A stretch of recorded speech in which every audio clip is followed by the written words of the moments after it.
এগৰাকীয়ে আমাৰ দিছপুৰ থানাত এখন এজাহাৰ দিয়ে যে চাহিল খান তেখেত কাহিলীপাৰাৰ অৰিজিনেল ল'ৰাজন হৈছে ডিব্ৰুগড় মৰাণৰ। তেখেতে সেই ছোৱালীজনীৰ লগত ভালপোৱা আছিলে আৰু ছোৱালীজনীৰ ঘৰৰ মাটি বিকাই প্ৰায় 20 লাখমান টকা তেখেতে হস্তগত কৰে আৰু সেই হস্তগত কৰা টকাখিনিয়ে তেখেতে গাড়ী সম্পত্তি ইত্যাদি কিনে আৰু তাৰপাছত ছোৱালীজনীক বিয়া নাপাতো বুলি কয়। তাৰপাছত ছোৱালীজনীয়ে এজাহাৰৰ ভিত্তিত চাহিল খানক যোৱাকালি নিশা উঠোৱা হয়, গ্ৰেপ্তাৰ কৰোৱা হয় আৰু তাৰপাছত যেতিয়া সেই কেছ সংক্ৰান্তত তেখেতৰ ঘৰটো চাৰ্চ কৰা যায়, তাতে নাম্বাৰ প্লেটবিহীন এখন ফৰ্চুনাৰ গাড়ী, নিউজ 24 আছামৰ এখন আই কাৰ্ড আৰু 4টা এমটি কাৰ্টিজ 9mm SLR এটা এমটি কাৰ্টিজ আৰু 2টা লাইভ এমুনিশ্যন 9mm পোৱা গৈছে আৰু বৰ্তমান আমাৰ তদন্তটো চলি আছে। এই গুলীসমূহ ক'ৰ পৰা আহিলে আৰু শুনিছোঁ তেওঁ PSলৈ ঘূৰা বুলি শুনিছোঁ, কিমান দূৰ সত্য?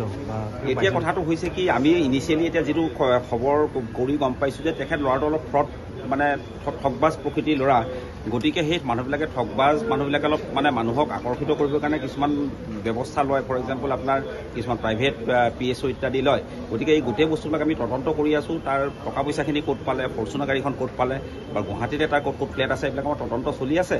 এতিয়া সদ্যহতে ছোৱালীজনীৰ এজাহাৰৰ ভিত্তিত ল'ৰাটোক উঠোৱা হৈছে আৰু যিখিনি মানে এমুনিশ্যন পোৱা গৈছে, এমুনিশ্যনখিনিৰ ওপৰত ভিত্তি কৰি আমাৰ দিছপুৰ থানাত এটা চৌমটো মানে আৰ্মছ এক্টত এটা কেছ এটা হ'ব। ঠিক আছে।